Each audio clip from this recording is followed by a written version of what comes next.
Teman-teman, saya baru dapat kabar yang sangat menyesakkan dari Gaza. Jadi Israel kurang ajar memang. Mereka menyisipkan banyak obat-obatan terlarang di antara tepung-tepung gandum yang mereka bagikan ke warga Gaza. Obat-obatan yang memiliki bahaya sangat tinggi dan kecanduan yang sangat adiktif, yang aktif sekali. Kita akan bahas dalam konten kita hari ini bersama saya, Muhammad Hussein Gaza. Assalamualaikum warahmatullahi wabarakatuh teman-teman, apa kabar semuanya? Kembali lagi bersama saya, Muhammad Hussein Gaza. Hari ini kita akan bahas satu berita yang ini harus kalian ketahui dan dengar dan kalian sebarkan. Ini berita fresh dari teman-teman kami di Gaza. Sumbernya dari kantor media pemerintah Palestina di Gaza, nomor 875, siaran pers resmi. Jadi teman-teman, kalau kalian mengikuti akun Telegram saya di Telegram M Hussein Gaza, itu setiap hari itu ada. Jadi sejak genosida dimulai tanggal 7 Oktober, sudah 875 hari, atau kurang atau lebih, Allah alam. Intinya Kementerian Kesehatan Palestina selalu mengeluarkan rilis tiap hari, dan ini sudah nomor 875. Dan kali ini mereka menjelaskan akan adanya material berbahaya, narkotika yang sengaja dimasukkan oleh pihak penjajah di antara tepung-tepung gandum yang mereka bagikan ke warga Palestina. Teman-teman, saya akan bacakan di sini beritanya, kurang lebih poin-poinnya aja ya. Siaran pers nomor 875 dari kantor media pemerintah Palestina di Gaza, penemuan narkoba dalam kantong tepung bantuan jebakan maut. Disebut jebakan maut karena memang ini dibungkus ya. Proyek Amerika Israel ini membungkus jebakan maut ini dengan namanya distribusi bantuan. Jadi bantuan-bantuan kita ini masih mangkrak di perbatasan Rafah. Sementara bantuan yang boleh masuk itu masih sebatas tepung-tepung gandum yang itu dikontrol oleh Amerika dan Israel langsung. Dan proses distribusinya pun mereka yang menentukan. Bagaimana proses distribusinya? Mereka menetapkan satu titik di wilayah Rafah, di mana warga untuk sampai ke situ harus berjalan kaki sejauh 12 km. Bangun pagi-pagi jam 2. Dan kalau ada yang datang lebih awal akan ditembak. Kalau datangnya di waktu yang ditentukan tapi terlalu banyak akan ditembak juga. Kalau datangnya belakangan akan ditembak juga. Jadi sudah sekitar 600 warga Gaza itu terbunuh sengaja, dibantai oleh tentara Amerika dan Israel saat mereka sedang mengantri bantuan-bantuan itu. Nah, sekarang yang lebih parahnya lagi ternyata ditemukan di beberapa kasus, di beberapa kantong tepung. Ada foto-fotonya, ini saya akan tampilkan. Jadi teman-teman, dalam kantong-kantong tepung itu, tepung gandum itu, ditemukan pil namanya oksikodon. Ya, di oksikodon ini sudah ada 4 kesaksian paling tidak yang berhasil dikomentasikan oleh warga Gaza yang menemukan pil-pil ini. Ada kekhawatiran serius bahwa beberapa zat narkotika ini mungkin telah sengaja digiling atau dilarutkan ke dalam tepung itu sendiri. Jadi kalau kita lihat videonya teman-teman atau fotonya ini, yang ditemukan itu beberapa butir. Ada kemungkinan memang ini butir-butir yang tidak tergiling. Artinya apa? Artinya ketika proses penggilingan gandum itu memang mereka masukkan juga pil-pil itu. Jadi pil-pil itu juga larut seperti gandum ya, karena kan sama jenis cara pengolahan atau cara istilahnya pelarutan itu. Bayangkan gandum roti yang mereka makan itu ternyata ada narkotikanya.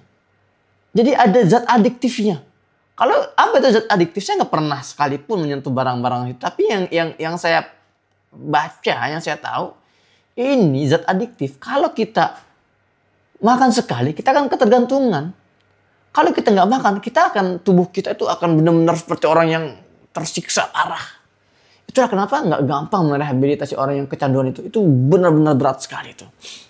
Dan bayangkan warga Gaza di sana kelaparan, dibombardir, kesakitan.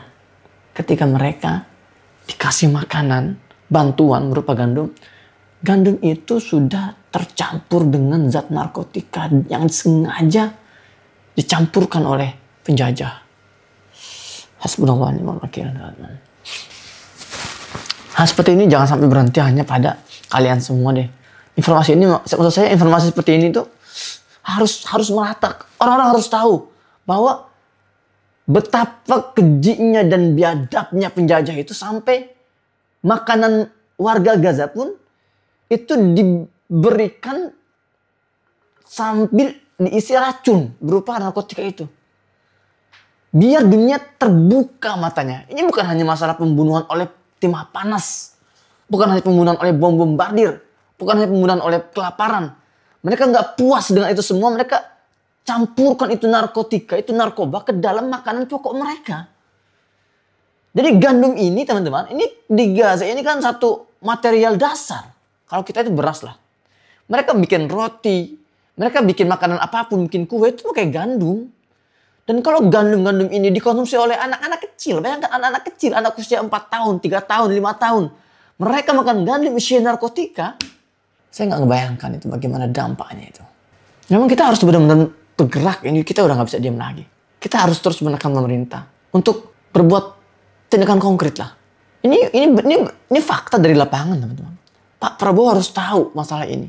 Pemerintah kita harus tahu biar mereka nggak tenang-tenang saja, nggak bisa menggunakan diplomasi gaya lama, diplomasi gaya beradab nggak bisa hari ini. Tekan, kita harus menekan. Pemerintah tekan lewat apa? Panggil itu kedutaan besar Amerika itu. Kedutaan besar Inggris, mereka yang mensupport genosida itu. Tokoh-tokoh pro-Israel itu dipenjarakan saja kalau perlu itu. Bikin malu bangsa aja, pengkhianat bangsa di tengah-tengah kita itu. Kita, teman-teman, kita juga berjuang maksimal, jangan yang sisa. Kadang gimana ya? Saya sebetulnya nggak mau menampilkan muka-muka si emak-emak itu di akun-akun saya itu, baik di Facebook, di Instagram ataupun di YouTube atau di TikTok.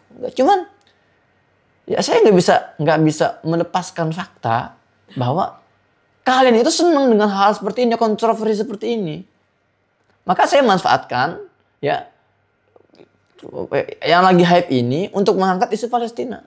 Kenapa? Karena jujur saja, kalau video seperti ini misalnya, ini jarang sekali ini kalian up, jarang sekali kalian bersedia berkorban untuk membuat ini agak trending itu. Kenapa harus ada kontroversi dulu? Padahal bagi saya ini sebuah hal yang bagi saya sangat-sangat harus kita ini sebarkan seperti ini. Kalau kita ini nyerah dengan pemberitaan-pemberitaan media yang mulai lebih membahas hal-hal yang tidak substansi, sehingga pemberitaan masalah Gaza ini tenggelam, ya, maka tugas kita adalah memanfaatkan media alternatif ini. Itu kan masih alternatif untuk masalah pemberitaan. Kita gunakan media alternatif ini untuk bersuara di situ, teman-teman. Untuk membuka mata manusia, mata orang-orang, mata warga sekitar. Kalau kita ini diam, kalau pemberitaan masalah Gaza sepi, aksi-aksi jadi sepi. Aksi-aksi sepi artinya apa? Artinya sudah masalah Palestina tidak lagi jadi hal yang berharga untuk kita bahas. Artinya kita menormalisasi genosida ini. Udah saya masih nggak habis pikir itu. Tepung, mereka kelaparan, dikasih makan tepung, isinya itu sudah bercampur dengan gilingan narkotika. Astagfirullahaladzim. Benar-benar ini kejaman luar biasa. La ilaha illallah Muhammadur Rasulullah. Jadi mereka harus hidup dalam dilematis lagi mereka ini. Mereka kelaparan. Mereka perlu makan. Perlu tenaga. Perlu energi. Tapi di sisi lain mereka nggak bisa makan makanan itu. Kalau mereka tahu ini sudah ada campuran narkotika, ya mereka harus tinggalkan itu. Karena ya ini haram pertama. Kedua, ini berbahaya sekali. Bayangkan, satu tepung gandum itu berapa yang makan itu teman-teman. Satu karung tepung gandum itu berapa yang makan. Dikonsumsi berapa hari itu. Ini kekejaman yang gak pernah terjadi sebelumnya ini. Tepung gandum dimasukin narkotika, narkoba. La haula wala quwwata illa billah. Ya teman-teman, saya nggak bisa bicara banyak ya. Kita nggak akan bahas masalah banyak, cukup bahas ini aja. Tapi tolong jadi renungan kita semua. Ini jadi informasi tambahan buat kita bahwa jangan lepaskan pandangan kita dari Gaza. Jangan meremehkan kekuatan media seperti ini. Kita mendengarkan podcast seperti ini, monolog seperti ini, ya itu satu energi tertentu untuk kita menjaga semangat kita. Kalau kita nggak ada asupan-asupan seperti ini, informasi seperti ini, ya kita akan gampang terdistraksi, apalagi ya sekarang semua gadget-gadget itu isinya distraksi semua. Konten-konten yang kita tonton itu distraksi semua. Lah, Nah, dan saya akan sedikit membahas tentang kemungkinan gencatan senjata, teman-teman. Jadi, kenapa penjajah ini menyerang Iran? Ada beberapa teori, ada beberapa analisa. Di antara analisa yang menarik dan saya ingin sampaikan kepada kalian adalah memang lagi-lagi kembali kepada rahasia umum yang sudah tersebar di kalangan kita. Netanyahu ini satu-satunya orang, pihak yang nggak mau perang ini selesai. Karena dia punya masalah skandal pribadi. Karena dia punya kasus narkotika, bukan kasus narkotika. Karena dia punya kasus korupsi. Dan besok ini, hari Senin ini, ya, atau hari inilah, besok hari Senin itu akan mulai persidangan. Maka dia berusaha terus mengulur agar tidak ada persidangan, maka dia serang Iran. Di antaranya ya ada banyak faktor ya, tapi di antaranya itu dia ingin agar dunia ini ikut terjebak dalam perang panjang ini. Tapi Amerika nggak mau, Iran nggak mau. Makanya Amerika yang awalnya menjadi mitra Israel nyerang Iran, tiba-tiba dia jadi mediator. Kan lucu, Amerika jadi mediator antara Iran dengan Israel. Apa maksudnya? Maksudnya Trump tahu kita nggak mau perang gara-gara kamu Netanyahu. Tapi di satu sisi Donald Trump juga dia tersandra oleh Israel. Ya banyaklah selentingan kabar termasuk yang disampaikan oleh Elon Musk di cuitan X-nya. Dia bilang kurang lebih gini ya terjemahan bebasnya. Si Trump ini tersandra oleh Netanyahu dalam sebuah video. Jadi ada beberapa respon dari media-media barat. Yang dimaksud video ini video Donald Trump dengan anak-anak. Ya, perilaku tidak senonoh dia dengan anak-anak itu terekam oleh kamera yang dipegang oleh pihaknya Netanyahu. Itu yang menjadi bargaining point atau alat sandranya Netanyahu yang membuat Trump ini nggak bisa banyak-banyak komplain. Maka ketika akhirnya Donald Trump bersikeras untuk memediasi antara Iran dan Israel, sekarang narasi Donald Trump berubah. Narasinya adalah ditujukan kepada pengadilan Israel. Janganlah kalian itu mengusut-usut masalah Netanyahu, gitu kurang lebih bahasanya. Jadi Netanyahu sekarang ikut campur intervensi pengadilan di dalam Israel, berusaha menyelamatkan masalah pribadi atau skandal pribadinya Netanyahu dalam kasus korupsinya itu. Yang kita baca memang ya udah, ini adalah jalan keluar buat Netanyahu dan juga buat Donald Trump. Karena apa? Sekarang Netanyahu nggak punya lagi alasan untuk meneruskan perang di Gaza. Dia nyerang Iran itu selain Iran ini memang selain serangan ini untuk menarik masuk negara-negara besar untuk ikut perang dan masuk dalam perang dunia ketiga, dan Israel juga atau Netanyahu ini meyakini Iran ini adalah memang kekuatan yang selama ini membackup Gaza. Kalau Iran hancur habis ya maka Gaza pun akan habis. Itu pandangan Netanyahu. Tapi ternyata Iran nggak bisa dihancurkan semudah itu. Apalagi sekarang trennya dunia sedang simpati pada Gaza dan Iran. Akhirnya udah dia nggak punya pencapaian di Iran. Selainnya membunuh beberapa warga, beberapa ilmuwan. Tapi itu tidak menghentikan proyek nuklir di Iran. Nah, sekarang dia nggak punya alasan lagi untuk meneruskan perang. Makanya sekarang jalan terakhir untuk dia itu keluar dari masalah ini ya Donald Trump membantu dia untuk menjaga kredibilitas dia.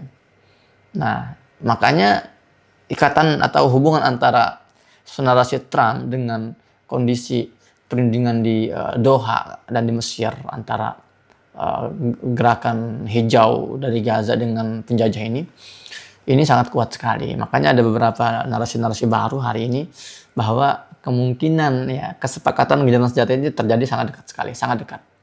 Ya, karena ya sudah 20 bulan lebih Israel tidak bisa mewujudkan ya, omong kosongnya yang akan menghabisi kekuatan di Gaza lalu membebaskan sandera, nggak ada itu. Yang ada setiap hari korban-korban dari tentara Israel terus berjatuhan. Dan teman-teman lucu sekali karena gini, beberapa hari yang lalu kita melihat video yang viral bagaimana seorang pemuda dari Gaza, pejuang itu melemparkan bom bertipe Schwarz, ini bom anti tank. Biasanya ditanam di bawah tanah. Ketika tank Baja lewat, boom gitu kan. Tapi kali ini mereka gak mau ambil pusing, nggak usah tanam tanah. Mereka dengan gagah berani, satu orang nih anak muda ini mendatangi tank Baja itu, lalu dilempar, masukin ke dalam tank Baja yang terbuka itu, meledak di dalam. Ya, 7 orang tewas saat itu di Khan Yunis. Gara-gara itu, buntut dari serangan itu, tentara Zionis sekarang menutup tank-tank Bajanya dengan hijab kayak kelambu gitu. Dan itu disebut ada Adam Sharkowi, penulis terkenal ya dari, kalau nggak salah dia orang Yordan kalau nggak salah ya. Dia menulis dalam postingannya itu dia bilang apa? Wahai kaum muslimah, segeralah berhijab karena sekarang tank-tank Baja Merkava pun sudah mulai berhijab. Masya Allah, luar biasa teman-teman. Jadi intinya nggak ada pencapaian Israel di Gaza, yang ada korban terus bertambah, citranya semakin buruk, semakin hancur. Tidak ada pilihan lain untuk Netanyahu kecuali ya dia harus menyepakati kesepakatan gencatan senjata dengan Gaza dalam waktu dekat ini. Kita aminkan teman-teman, dan insya Allah kalau sudah ada kabar Gaza berhenti berperang, perbatasan dibuka, saya akan kembali ke Gaza secepatnya. Dan saya ingin mengajak kalian semua untuk ikut bersama saya. Dan saya akan membuka pendaftaran untuk semuanya yang mau ke Gaza. Kita ada proyek namanya Indonesia Global Peace Convoy Breaking the Siege by Humanity. Gerakan konvoi global damai dari Indonesia ke Gaza atas nama kemanusiaan. Ya, kalian pokoknya stay tune terus di akun ini. Saya akan, mungkin dalam postingan selanjutnya saya akan taruh di bawah itu link pendaftaran buat kalian yang mau ke Gaza. Saya sudah dapat dukungan dari banyak pihak, dari tokoh-tokoh di Indonesia dan juga dari pemerintah sendiri pun kita sudah ada komunikasi, insya Allah. Meskipun ya masih belum diumumkan, tapi insya Allah ini proyek bersama kita. Teman-teman, pokoknya stay tune terus. Kalau pendaftaran sudah dibuka, kalian silakan daftar. Dan teman-teman, kabar duka juga, setelah berkali-kali akun Instagram saya di take down, semalam akun utama saya juga di take down, M. Hussein Gaza di take down. Sudah sampai 104.000 follower. Ya, tanpa alasan jelas. Takut sekali mereka itu. Dan maka dari itu saya ingin mengajak teman-teman yang mau terus ikuti konten-konten edukasi dari saya. Silahkan kalian follow akun Instagram terbaru saya di M. Hussein Gaza Official. Ada di deskripsi linknya atau di komentar. Dan kalau kalian mau terus ikut konten-konten juga yang lebih eksklusif, kalian bisa gabung aja di Telegram M. Hussein Gaza. Baik, demikian konten kita hari ini, semoga bermanfaat. Sampai jumpa di konten selanjutnya bersama saya Muhammad Hussein Gaza. Assalamualaikum warahmatullahi wabarakatuh.